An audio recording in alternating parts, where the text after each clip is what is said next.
Welcome to the another podcast of Channel Play Leadership. We have conversations with founders, leaders, brand builders, people who have been, especially in the Middle East market, have done many things in retail or creating brands in some shape and form, contributed to the market. Today, I have with me an amazing guest and a very dear friend.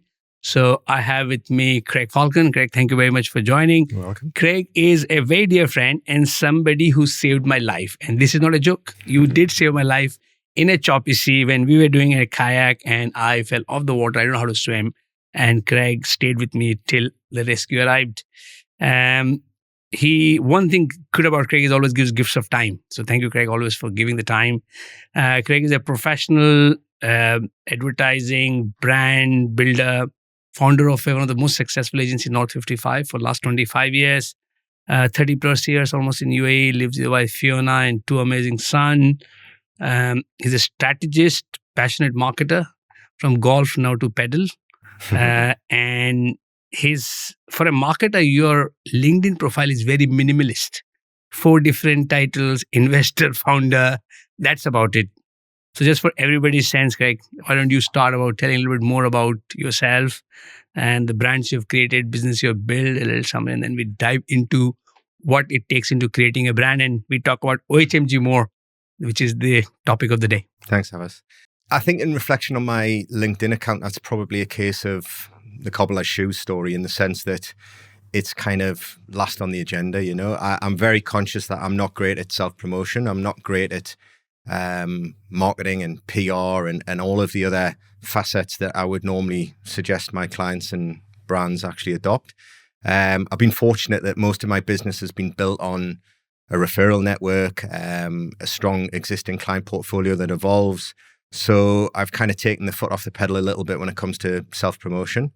I also have a slight sort of reluctance to be a little bit too much in the foreground. I think our role as a branding consultant is to offer advice and put the brands in the front of the story as opposed to myself. So I've always shied away a little bit from self-promotion and awards and all the other, Thank you for coming on the podcast. Thank you for coming and talking to me. This for me is less about You've been on the other side of behind the camera all these years. Yeah, exactly. But I'm not here today to sell my services or even sell my product. This is more about giving something back to a younger generation of potential marketeers who come through, who can kind of build their own careers as opposed to any clients picking up on this. Yeah. That's just kind of an added bonus if it ever happened. A little bit about North 55 as an agency. What do you guys do? How many years? As you were talking before, you must have named about 200 brands in the region, work with large names. I know you guys work with very, very prestigious names from Jumeirah to one and only Royal Mirage to Qiddiya to many, many. You helped me build a rebrand in one brand in my previous job, creating IQ. So a little bit about North 55's journey. Yeah. So if I step back a little bit to when I first landed in the Middle East, that was in the late 90s. And it's fair to say that the branding industry was in its naivety globally, not just in the Middle East, but probably 5-10 years behind that standard in the Middle East. And it was largely a division, if you were lucky, of a larger full service advertising agency. So back in the day, marketing really revolved around traditional advertising methods, public relations, events, those sort of disciplines. The concept of branding was a little bit basic. It was often a logo. It wasn't really the foundation of the way marketing is built today. So when I first arrived in the region, I actually joined a full service agency, establishing the branding proposition, but it was really not a fully fledged department. It was a team of people who were there to support the other departments. But at that same time, there was definitely a growth in the discipline of branding and what it really stood for as a specialist discipline.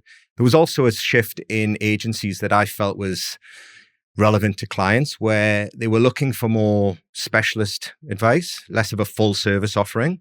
They liked to cherry pick who they worked with across the different disciplines. And inevitably, when you offer a full service, you have strengths and weaknesses within the portfolio. So I always felt that setting up a specialist branding agency just to focus on one discipline was where my passion was and where I felt the client's needs lay. So we started North 55 in late 1999. It was kind of on the emergence and the conversations around free zones in the region. It was pre any media city, internet city being built, but the concept of them existed. So we were able to sort of piggyback Dubai's ambition to allow overseas founders to start businesses. We did that. We moved eventually into Media City and kind of grew with their vision. But it allowed us to set up a company that we fully owned. And from day one, we kind of specialized in branding. That's not to say that branding really was as structured and process driven as it is today, not sophisticated as it is today. It was a lot more naive.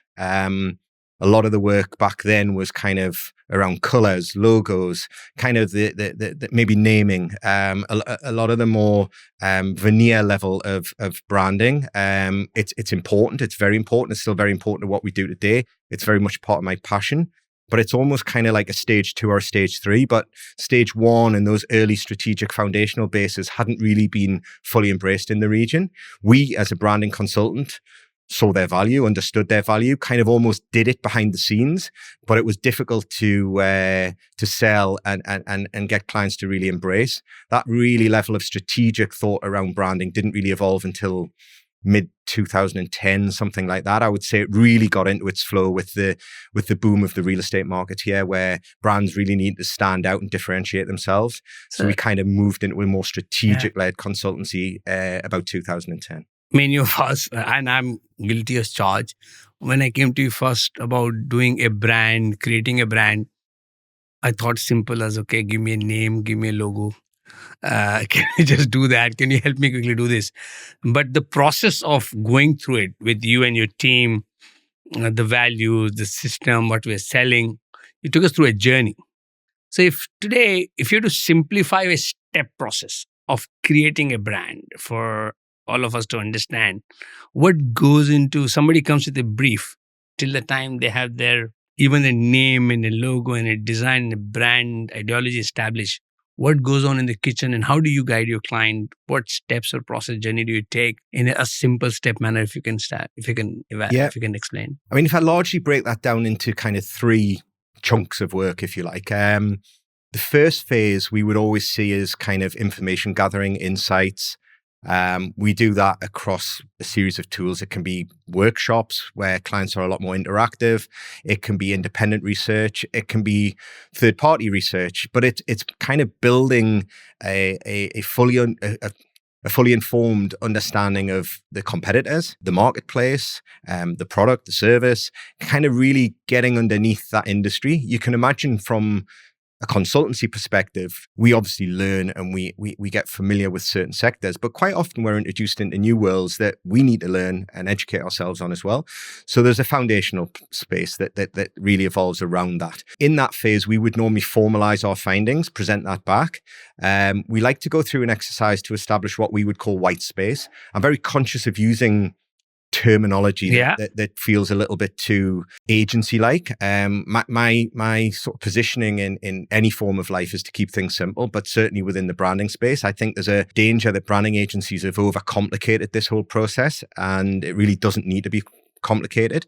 So I say white space, but what I mean by white space is just identifying by plotting out your competitors where the opportunities lie. Okay. And that can be quite an eye-opener because founders particularly often come to us. It's slightly different with corporates, but with founders, people often come to us with a preconceived idea of where they sit in the marketplace. And we might establish that spot that they're looking for is already taken or very crowded or doesn't exist. Does it change? People come and during your... Well, every client reacts differently. I mean, if they're coming to us and really want to listen to us as a consultant, they have to put an element of trust into that. If they go against our advice, it makes it that little bit more difficult for us to really hang our hat on a successful brand. But if they really want to listen to and these aren't personal subjective opinions, this is fact that we'll present back. Now, we can adapt that fact according to scenarios to make it look a little bit more favorable to their desired outcome. But ultimately, if we don't see an opportunity where they think there is an opportunity, we would actually prefer to flag that early. So once we've gone through that sort of insights phase, we move into information, white space, competition. Understanding the competition, understanding the marketplace, understanding the products, the services, and really identifying the opportunity. Then we would move into what I would largely define as the defined space. This is where we take that information and start to put it down on paper in a structured format that really defines who you are as a brand.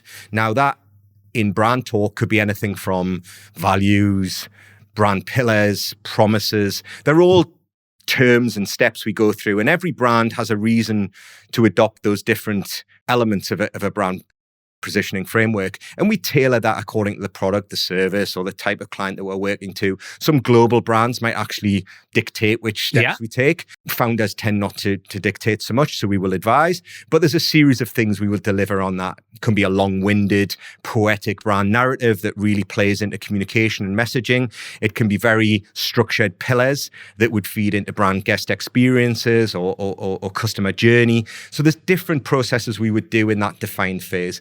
And then the third phase of brand would be actually to sort of bring that to market. So it's all good and well having a really good sort of framework and a very good sort of guidelines document for everyone to work to. But actually then taking that to market is another step. Now, we cannot always take a brand to market across every discipline. We would like to think the branding foundation work in the defined phase is a base for multiple disciplines to work from. Now, they could be in the marketing sphere, such as advertising, public relations, events, sponsorship, partnerships. All of those disciplines should feed off the brand foundation, but we can actually support as well in terms of some of the brand communication. You've got things like websites, you've got advertising, you've got social media, you've got many disciplines the brand can fold into, and then we can help support in those areas in certain times as well. We're not a fully fledged marketing consultancy. We don't claim to be, so we're very clear on what we're comfortable rolling through, but where we're also very comfortable handing over. But it's important that I feel that the foundational work is used across all those disciplines. And then it even steps outside of marketing. We would always endorse the brand foundations being used to inform interior design, for example, recruitment. All of those different facets really should feed into the development of a brand. For 3 decades creating brand, you have seen print media, TV media, all sorts of hoardings to boardings. To now you are in the digital space. The digital space also evolving. There's Google, there is LinkedIn, there is Meta, there's TikTok. Then now within the e-commerce channel, how much of you're buying in an Amazon platform to everything else. What are the biggest shifts you've seen over the years? If you were to advise somebody and look back and say, okay, these are the levers and these have changed over the period of time. How is building a brand channels have changed over the period of time? So I kind of answer that in 2 ways, because in one respect, like you say, the media channels, the ways of communicating with your potential audiences change radically and will continue to change. But the fundamentals, the principles around branding largely haven't changed. Okay. The principles of how you build the brand foundations really are the same as they were when they were first structured, probably in the 1970s, early 80s, I would imagine, when it was really put into a formula process. So I would argue that your brand positioning, your brand foundation should follow a process that is agnostic to the distribution channels that it will be used in. Because if you build a brand now for social media, or you build a brand now for digital only, or you build a brand now for e-commerce, you're just going to have to revisit that brand foundation every time there's a shift. And as we all know, the shift in every part of life is a lot quicker than it's ever been. So anyone trying to predict the next shift in media, the next shift in communication would be a fool. So I would like to think that the brand foundations shouldn't be hugely influenced. Now, there are some technical influences that happen. So developing brand assets for print versus digital, yes, there's 2 different pools of assets that you need. Communication across different channels, whether you're talking long form in a speech on a stage versus short form in a social media post, yes, there's practical considerations. But actually the message, what you're trying to get across, your brand values, your brand proposition remains the same. It's just delivered in slightly different directions according to the media that you're looking at. So yes, it's changed a lot, but the basic principles remain the same. And that's why I feel the foundation is more and more important. I see too many brands coming to the market focusing on the end game, like, oh, what does my social media look like? What does my website, e-commerce platform look like? But you're looking at tactical executions before you've got the foundations in place. So yes, they're important, but they should be a second stage built on the first stage. So I agree, it's changing quickly. And what's important today, we could reflect on, but what's important tomorrow, everyone's guessing. What good brands get consistently right? People whose brand stays in your, let's say, for example, Emirates Airlines, right? Yeah. One of the brands globally scale, like all of us talk that when you're an overseas flight, 16 hours, you've been in US, and then like time and again, I hear this story, and even I've felt the same, that you enter the Emirates plane and you feel like you're already in Dubai as soon as you enter the plane, right? You're not even taken off from LA. So there are some brands which have gone global. Some brands consistently get it right.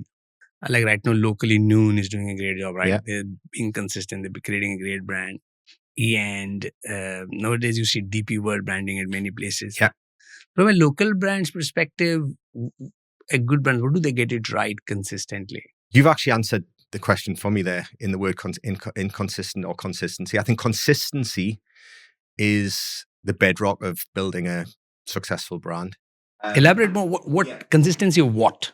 So when you build these brand foundations that we've already discussed, and we understand what your brand values are, your brand promises, your brand pillars are, they aren't just tools that you use in your advertising or you use in your social media or you build into your text when you write your website copy, etc. These are foundational pillars that you build everything from, or should build everything from if you want to be successful. You talk about Emirates and how you step onto an Emirates aircraft and you feel the brand. They've built their brand values into the interiors of the aircraft, into their recruitment strategy of their staff, into the fashion design of their uniforms, into the scents of their lounges, into the marketing and advertising. It goes a lot deeper than the marketing department. And this is always one of the challenges. Where does branding sit? Who owns branding? Now, traditionally, it sits within the marketing department, but that's very siloed if it stays there. Now, what power a marketing department has in a business is debatable. And I look at successful brands. You mentioned a few there already, which clearly are very successful, certainly in the region and now globally in some instances. And I would argue that their marketing departments have an elevated status within the corporation. Mm. They're not just an advertising department or a sales support. Just not a function. They're not a function. They're a foundation. And as soon as marketing has branding as a foundation and the corporate recognizes it as a foundation, the stronger the longevity of the brand is. And I think that's where the success comes from. If you look at most common mistakes, brand, they start well, but they end up making a mistake. What are the most common mistakes you see? I'm sure you sometimes look at a brand which you have worked hard and you work together and a founder and everything is looking good and they're in a good journey. And then after a few years, you see, damn, why are they doing that? And it's like you want to pick up a phone and call the founder and say, that's where do people go wrong sometimes? Or most common mistakes you see during the journey? There's different mistakes that are made. And you have to almost separate this out between a corporate client that has multiple staff, multiple divisions, internal politics they have to work through versus a founder. Now, if we reflect on the bigger corporate client, I would say when it goes wrong is when individual preferences and whims start to take over a brand foundation. Brands and the branding process and the foundations should override any personal thought. Yes, you have to adopt it. Yes, you have to adapt it and work with it and everything else. If you come in as a marketing director or a managing director, or if you're a marketing-led CEO and you reflect on your brand foundations and you don't agree, then yes, you have to challenge that and you have to go back through the process and rebuild those foundations. But if you come in and you are adopting brand foundations that have been established and have been applied, then your personal preference has to be put to one side. And I see too many individuals coming in as senior marketing people and trying to cast a personal opinion across a brand foundation which has successfully been established. And this isn't necessarily in marketing departments. This could be CEOs, this could be chairmen, this could be investors. But, at some point, you have to put your personal opinions to one side and allow the brand to have the consistency. The amount of times I've walked out of meetings and had to change something as fundamental as a brand color because the new CEO doesn't like blue is crazy. Because the next CEO comes along and doesn't like red. And then when does it stop? You have to put those decisions aside. Founders, on the other hand, have a slightly different sort of challenge when it comes to building a successful, long-term, consistent brand, is that their baseline budget to build a brand is often compromised. Yeah. It has to go into tactical activations. Yeah. They have limited amount of spend and time and energy that has to be pushed somewhere. So when they look at their quick wins, easy things like SEO or online advertising or, social media become their driver when it comes to brand building. But they're very tactical and they move and they shift and they adapt quickly. As we discussed, the market changes, they respond to different scenarios, which often forces the brand to be pushed and pulled in different directions. And they're rarely reflecting back on the foundations during that journey. They're just reacting to the market. And if you react to the market time and time again, you'll look back after a few years and you won't recognize the brand you've built. So it's really important for a founder to step away from being too reactive and always lean back into the foundations, which they agreed were their baseline, and then build any activities from the foundations every time. I'm not suggesting you don't do tactical marketing activations, but do them through the lens of the foundations and constantly look back through that lens. 2 questions. You prefer working with founders more or corporates more? What's your choice? Don't put yourself in trouble by answering. If you're No. Personal. If Craig, the founder of North 55 over the years, if walks in 2 people, you have to choose. Who would you choose? I mean, almost every question you've asked today, I've got 2 answers for, and I'm not sitting on the fence. I'm just trying to reflect on both scenarios, and there isn't a simple one over the other. Corporates offer me more exposure, bigger budgets, often more in-depth projects. So from a corporate perspective, it's very rewarding to work with a client who respects what we do, sets boundaries and frameworks, gives us budget. It's a two-way street that makes this a successful relationship. Makes you travel. We bumped into the flight from Montenegro last time. Yeah, I mean, that's the other nice thing. I mean, we have budgets to travel. Most of our work now is global. It's not just in Dubai where our offices are. So yes, there's a lot of exciting opportunities come with global clients. They work on a structure where there's less education needed because most corporate clients come in with a very educated team that know what they're looking for. They just don't have the answers. Yeah. So the framework is very well established. We work within their framework. We advise them. They accept, the framework that we work to. So in many ways, it's a lot more formulaic and a lot more exposure at the end of it. The other answer to that is the energy, the passion, the naivety that founders often come with is super exciting as well, because then providing they're the right kind of client that fits with us, and not every client fits with us, and I think there has to be a chemistry there. But if they're passionate and have a vision and they can articulate their vision, but allow us to mold that into something that looks a little bit more structured, then I think that's super exciting as well. The challenge with that is that, most founders don't have the budgets that a corporate would have. So there's compromises to be made. That was my question. That can a founder frugally build a brand? Absolutely. And you can share some of that foundational insight work, for example, we talked about.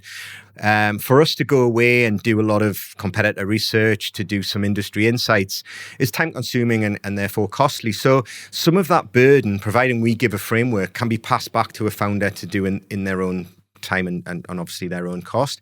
So we can share the load a little bit in terms of some of the spend. And also we can streamline some of the processes. Listen, we aren't ever going to enforce a process on a founder that that we would adopt to a corporate. It's It's unrealistic. different. And also, I mean, it comes down to us as an agency where we want to put our time and energy. You Yeah. know, like we work on a hourly rate, and I hate that system. I don't like it. As a consultancy, we're all kind of bundled into that world. It's not really a space I enjoy. I don't like being valued on an hourly rate. So we can reflect on a client, reflect on the relationship, and understand where we want to put some effort and energy. So we might be super excited by working with a founder. It gives us an opportunity to do something really different, really unusual. They trust us. So it gives us a little bit of energy that we can push back into the agency and then use that to fuel some of our corporate clients that maybe need that extra little boost behind the scenes. So we use founders projects maybe in a slightly different way. Yeah. We use it to sort of fuel energy in the studio. Also, there must be excitement with the people, team, that it could be one thing you might be very proud of later, or we were part of that creation, something becomes big, or absolutely. And you can own it in a way, not own it, but you can hang your hat on it in a way that you can't maybe hang your hat on with a bigger corporate client who clearly there's multiple partners contributing. So you're a small cog in a bigger machine. Whereas with a founder, it's fair to say if it succeeds, you can take a lot of credit from that. So Greg, you created the brands. You have created brands for many people, agencies, been very active in that space. Of course, within our friend circle, we know about OHMG, and we have been seeing these amazing pictures. And why don't you tell us a story about, I'm very keen to know how this drink came about, idea, branding, name, which looks fantastic. So why don't you give us some perspective of OHMG, and then we dive deeper into what this is all about. Yeah, it kind of reflects back on that last question in the sense of starting to work with clients and who are in the corporate world versus the founders. And during my conversations with many founders over the last 30 years, not everyone, but a lot of them have got passion, a great idea. What they often don't have is, funds to really do the job that I think it's deserving of. So I've kind of broached the topic quite a few times with various potential clients, founders of great ideas. Some of it's just, cafe chat. Other times it's more of a formal meeting where it's brought up. But, trying to come on board through sweat equity and offer services against, a stake in the business is a challenging conversation with founders. Anyone who's founded a business believes that it's the best idea in the world, believes it's going to turn into something incredible. But, as an agency, I know that not every business is a success. There's a risk there for sure. It's not always about a great idea. There's many factors that will make it a success or a failure. So agreeing on any degree of equity or, value against equity in the startup phase is a very difficult conversation. Where I would value equity on a startup against my services versus an owner's perspective rarely aligns. But it's something I've always explored, something I always thought there's value in, offsetting all of our work or portion of my work against equity in a startup business. And I've done it on a few occasions, and it's kind of gone so far. And I've stepped back from it on occasions. And on occasions, things haven't developed the way I would have liked them to. But with this particular idea, I knew the founder, great guy called Stuart Walsh. He'd been in the region from the late 90s as well. So we kind of, worked together as client agency relationships, became friends. We kind of had a history that it went beyond business. So it was an easier conversation to have. It was also quite nice in the sense that this wasn't his primary business. He didn't have everything on the line with it. So valuations were less critical to him in the sense that, he understood that, if we don't make this work, it's worth nothing. If we collectively make it work, it could be worth something quite substantial. So it became an easier conversation to have around equity and co-foundership and everything else. So Stuart came to me with this idea. It was born during COVID, actually. So that added a few complexities, but also some huge advantages as well. I think it's fair to say most people in COVID had more time on their hands. Yeah. So, it gives you a chance to have these conversations and involve them and work on things that maybe aren't under the same pressure deadlines that, the world had prior to COVID. So we had time to work and thresh out ideas, have chats. But also I think COVID highlighted the focus on health, really. I think everyone in the world was on such a hamster wheel that health and, mental health and wellness and all of these things became kind of like a luxury, really. It was an evening activity, or it was a weekend sort of focus, where COVID really made everyone reflect that wellness and mental well-being was integral to our entire lives. Yeah. So I think that really helped sort of speed up the journey of OMG. We agreed on the founder agreements and the paperwork that goes into that. We sort of agreed on how we would then start to build the brand.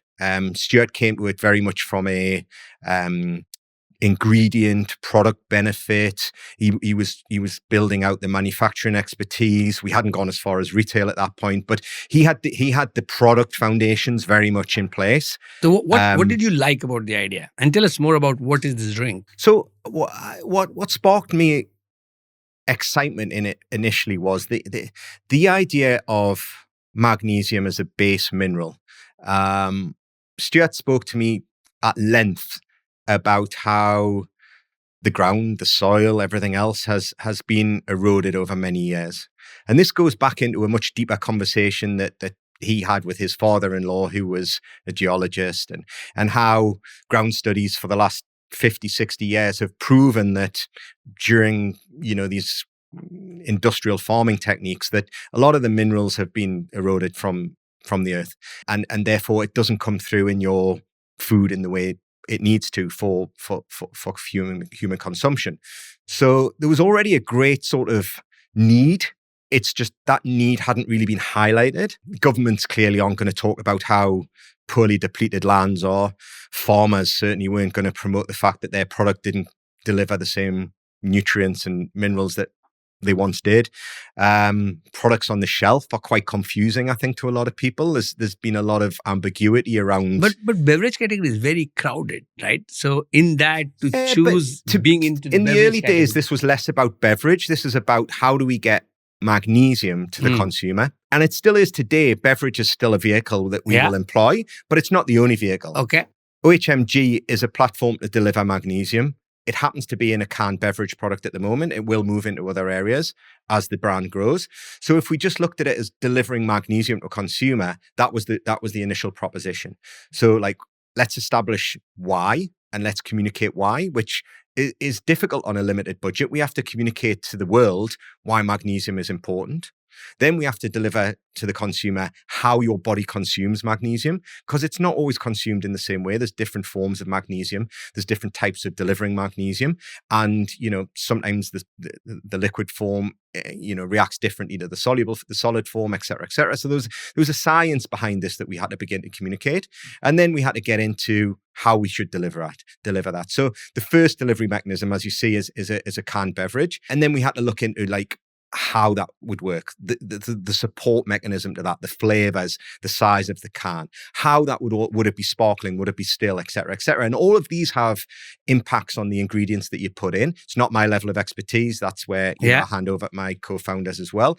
And they bring in all of that side of experimental work as well. So they worked on how you build the product into a sparkling beverage in the form we see today. And I worked on the messaging, the proposition, and how we put that out to the audience. Now, so how was talking to yourself creating this brand? That's challenging. I've been sort of used to working within constraints. Now, the word constraint sounds like a negative word, but as soon as you remove constraints, you don't have a budget necessarily, you don't have a client, you don't have any framework, you don't have any people to answer to. You can almost freeze in that scenario. So actually, it's almost harder to build a brand without the constraints of a client. So I always like to kind of put constraints back into my own realm. Either that's pushing back with partners and consultants to give them power to challenge me or build constraints around what I'm doing. Because if I'm just left to do something, it just becomes quite subjective, what I like, what I think's right. I'm not really narrowed into what is right for the consumer, what is right to build a brand. Now, we didn't have the funds to do big consumer insights, so we have to do limited insights around what the consumer's looking for. And arguably, the consumer didn't know what they were looking for because, as we said earlier, magnesium wasn't really pushed into the consumer space. So we were second guessing a little bit as well. So it's harder. It's a lot harder to do it for yourself. And it's a lot harder not having the guardrails of a client or a budget or a framework to sort of restrict that. How is OHM doing now? How big are you guys? You're operating in UK and in Middle East now? So our primary launch market was the UK. That's where we kind of cut our teeth, if you like. That's where we did our manufacturing. That's where we did our product development. That's where the retail journey started. The Middle East journey is just starting now. We've aligned with a distributor. We've got, product in the market. So it's baby steps. So we're in two different phases of growth. UK, like I say, was where it all started. You kind of go through a slightly different journey. I was so used to working in a consultancy business where it's quite a simple business model. It's staff and salary driven. You win the next bit of work, you hire the next staff member. You win the next bit on business on top of that, you hire the next business. You have a bad period, you kind of cut the team back. It's a very, very simple business model. And that's all I'd known, really, in all honesty. I'd known the consultancy world. I hadn't known the retail FMCG world. So growing that is a very different beast. You have a different cash flow scenario to deal with. You have a different growth plan in terms of staffing and everything else that goes with that. And you have to wear a lot more hats in the journey. So in the early days, it was about product development and it was out of my hands. I didn't get too involved in that. Yes, I can have a subjective view on taste and things like that. But in terms of finding the right manufacturer when you're a small FMCG brand is very difficult. The top tier large volume products own that manufacturing space. You wouldn't get time in the factories to go to the top tier. So a podcast of Trip Founder. This is in our high performance podcast. Is another one where Room Where It Happened, something like that title. And she talks about how they wanted to get their first 7,000 cans of Trip in the UK because that's the budget they had. And how difficult it is to find a manufacturer who will, in their production line, put your mix, get it ready, put it in the can. How was your journey? So difficult in that sense. So difficult. We've made many mistakes in that journey. We've tried with certain canners or or formulations and everyone will tell you they're interested, but in reality you generally go to the bottom of the pile in terms of their priorities. So finding those partners in the early stage or not paying a huge premium for that phase is very, very difficult. And I would say that is the phase that was probably the biggest hurdle to get over. Getting a product we were happy with, getting a packaging that looked, not the look of the design, that's we could take care of, but the quality of the finish. When you're in small volumes, what you can do on the can and how you can do it is limited to wraps or digital printing. And you're never happy with a solution, but you have to go through that journey to build up the volumes. So as you build the volumes up and you can move into a mid-tier and a higher tier manufacturer, the quality of the product, the quality of the packaging, everything else grows with that. And hopefully the price point drops as well. Certainly in the early days, and even now to some degree, the manufacturing, distribution, and retail margins erode any profit. So you literally have to build volume to get anywhere close to profit. So you have to accept that. It's quite hard running a business quite intensely for 1, 2, maybe 5 years and literally knowing that you're not going to make a profit. But it's a journey that I absolutely see that you have to do in FMCG. Who was the first retailer to keep your share? So on a retail basis, it's like any bootstrapped small startup. You go to your local retailer, farm store, local gym. You go to them, you knock on the door, you speak with the owner of the shop. You say, "Would you take 5 cases on sale or return?" It's literally walking around doing that. Yes. It's great. What it's great for is definitely not volume and definitely not profit in any sense of the word, but it's great to test the product, because if you drop 2 cases down at the local farm store and then 3 weeks later they ring you up and go, "Actually, can you drop 4 cases next time?" And then a month later they drop 10 cases. there's a proof there that it's working, albeit in a very, very small pool. So we needed that proof for ourselves. How much time it took you to get that validation? I would say that takes about 6 months of Yeah. validation. 6 months of validation. You're doing trade shows in that period. You're talking to manufacturers. You're going broader with your retail base. You're going beyond the friends and family retail network that you know. You're going into areas of the unknown. You may be knocking on doors where you have no relationship. So it becomes harder. It becomes a little bit more of a slog. But you're broadening it. What you're doing is you're reaching out into a new demographic, new regions, new audience, new sort of types of retailer. So every time you're testing it a little bit more and more. And I think that process really does last, in our experience, at least 1 year. But what you do... And now you're across UK? Yeah, now we're across the UK. So we moved from independently owned stores, independently owned gyms, that type of environment, smaller hotels, that kind of space, into more networks. So smaller retail, Whole Foods, Tannic Organic, places where, they would trial us in 5 stores, 6 stores.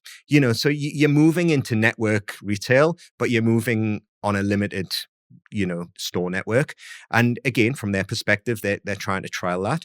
But equally, from our point of view, when you're funding the growth, you have to move into the networks on a sort of limited store basis anyway.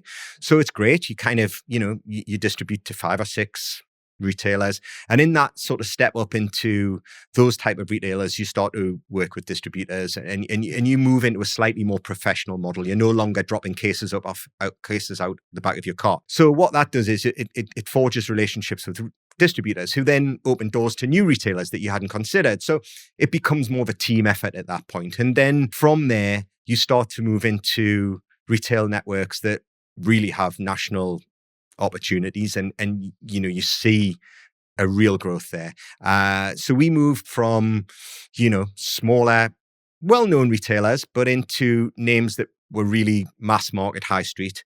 So from kind of your Planet Organics, your Whole Foods, we moved into spaces such as Waitrose. Yeah. I mean, Waitrose for us was probably the big ticket retailer who... So tell us about, I know the whole Harrods happened right after COVID. Yeah. Right? You were in the Harrods store. Some of our friends found the can, took the pictures.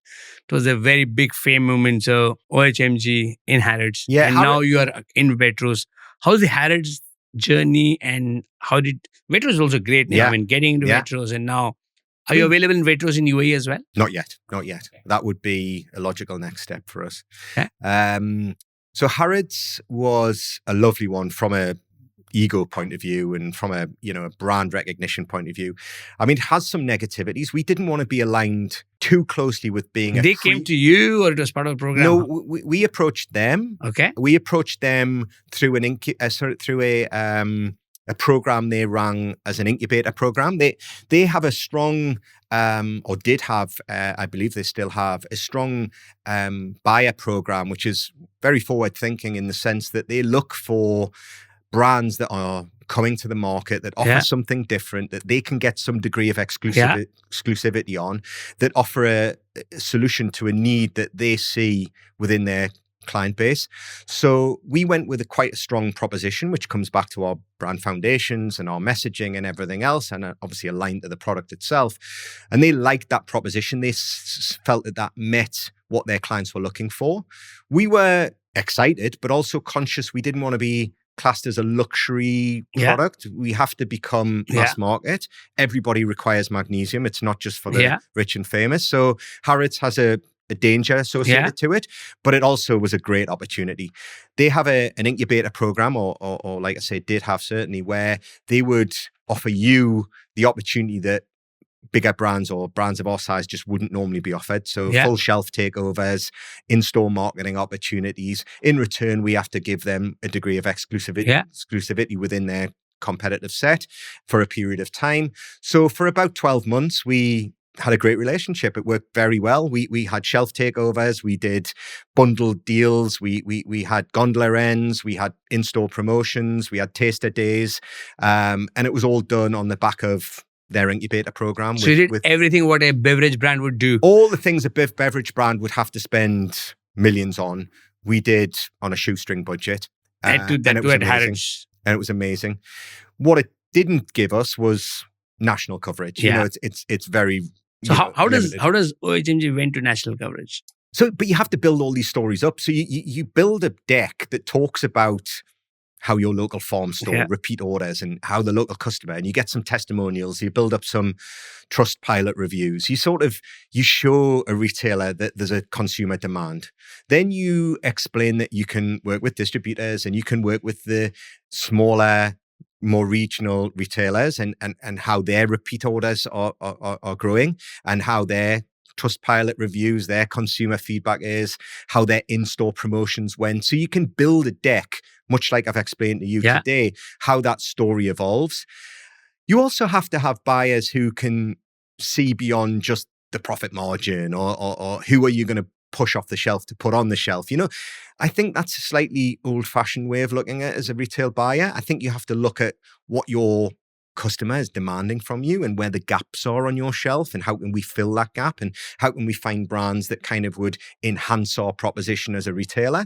So I think we find buyers like that who don't start the conversation around margins and profit and marketing spend and that's a second stage conversation. They talk to us about what their customer's looking for. How can we fit that need? How can we fill that need? Where do you think your product should sit in the supermarket? Because it's debatable, Not every product sits where you think it should, and not every product performs in the same degree in each area of the supermarket.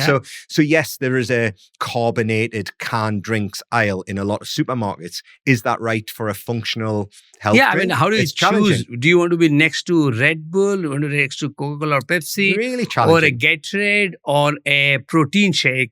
Really challenging. I mean, and exactly as you said, where do you want to sit?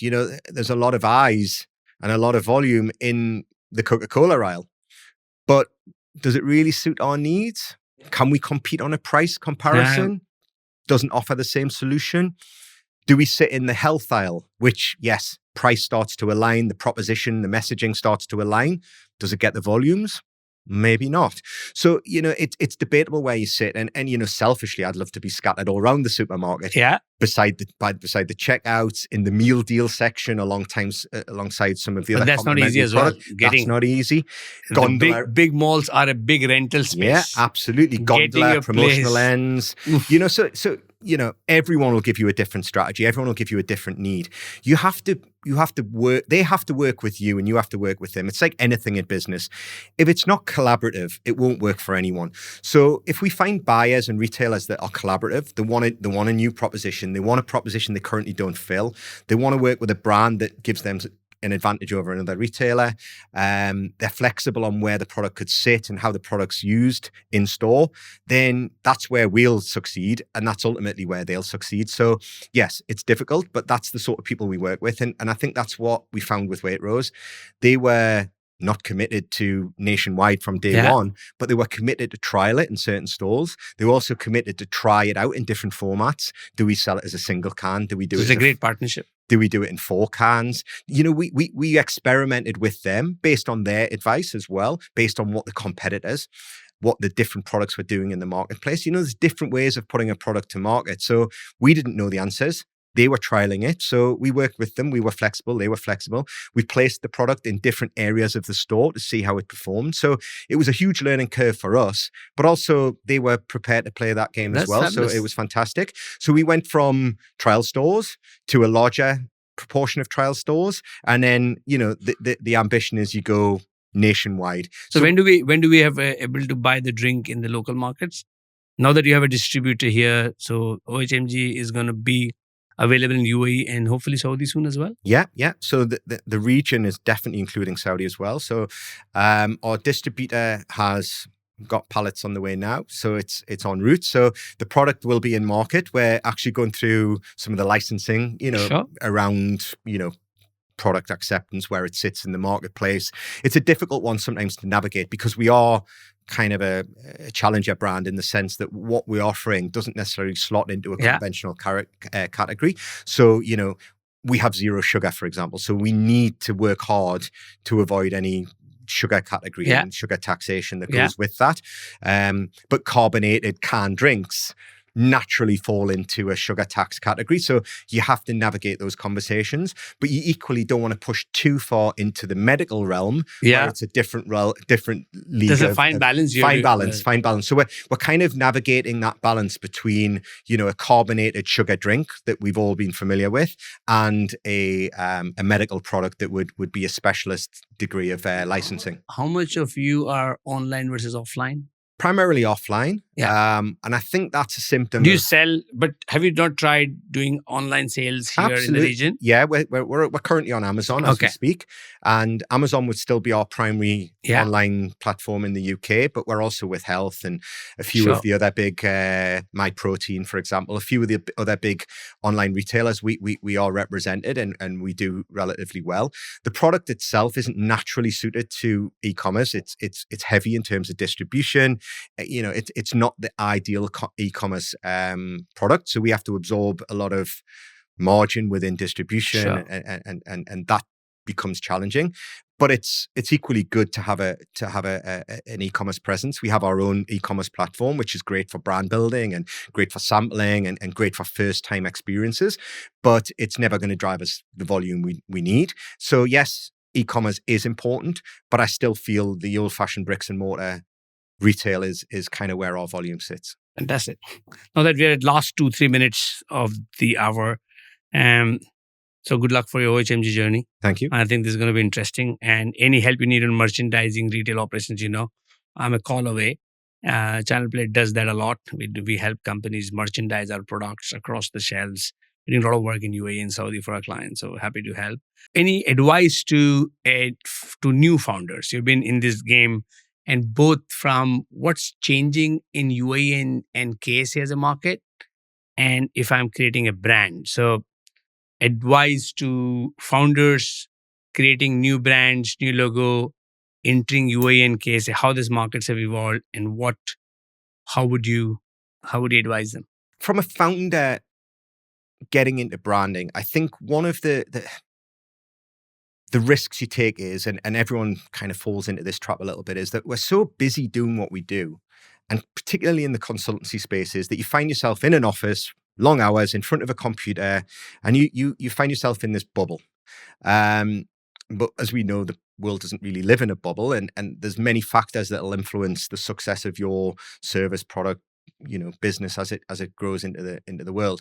So I think it's super important to step outside of that and take time to really invest time in the marketplace as a consumer would, as a service user would, as a customer would, understand the competitors, trial the competitors, live the world of your customer, and kind of use that knowledge to inform some of your thinking, rather than doing it from a desktop through theoretical processes and everything else. So one of the big traps I think anyone starting off finds themselves is just working too hard in isolation and not allowing the world to influence how they grow. I think that's really so spend time in the market. Spend time getting outside of be there, listen to your customer, talk to the people. Talk to people as well. Talk to people. Talk to the competition. I mean, my view on life is, especially as I've got older, your competition, I like to term as your peers rather than your competition. Like you're never going to eliminate the competition. That's never been my objective. I'd rather work with the competition. I'd rather learn from the competition. I'd rather have everyone together in some sort of consortium and kind of feed off each other's knowledge. And I've always endorsed that in my branding world. I would certainly endorse it in the FMCG world. I think collaboration and support is valuable to you and the industry more than it is just trying to fight it out amongst the competitors. One last word on creating a brand. One non-negotiable. If you were to say somebody, listen, either in a positive or negative way, what should be one thing I must consistently do if I'm creating a brand? Be brave and avoid the copycat quick solution. I think the region has been guilty of needing quick wins and falling into the trap of doing copycat solutions. Now, I think in large that is over. I think the days of seeing something that you kind of recognize was somewhere else and they've done an adaptation and they've changed a letter in the name and tweaked the packaging design, but you can see where it was kind of born from, I think those days are over. I'd like to think they are. I don't think there's any longevity in it. There's a quick market, quick to market answer in that. And I think there's some quick wins and probably a little bit of profit in that. You cut off a lot of your brand building expense, and perhaps you cut off a little bit of your product development time as well. But ultimately, you end up in a market where you just become a copycat of a bigger, Awesome. better brand. So I think the idea of brave. that, be brave, do Be brave. something that's unique, but do the foundational work that means that you feel confidence in those brave decisions, that you understand what your position is, what your proposition is, and stick to that, be consistent with it, and stay with that vision for as long as you possibly can, because it will be difficult. There will be difficulties in that journey. But as long as you're brave, you'll end up with a product that is true to your vision, ownable, and then success will grow from that. On that, Craig, thank you very much. You've been absolutely great. Thank you for your time. Thank you for explaining. Thank you for taking the precious time and spending so much of wisdom on how to create brand, how to work the market, story of OHMG, and good luck to OHMG in the market here. I'd love to have the magnesium drink. It's good for the health. And I hope you have a lot of success and in the market, on the shelf, and may your brand play bigger and bigger. Thank you very much.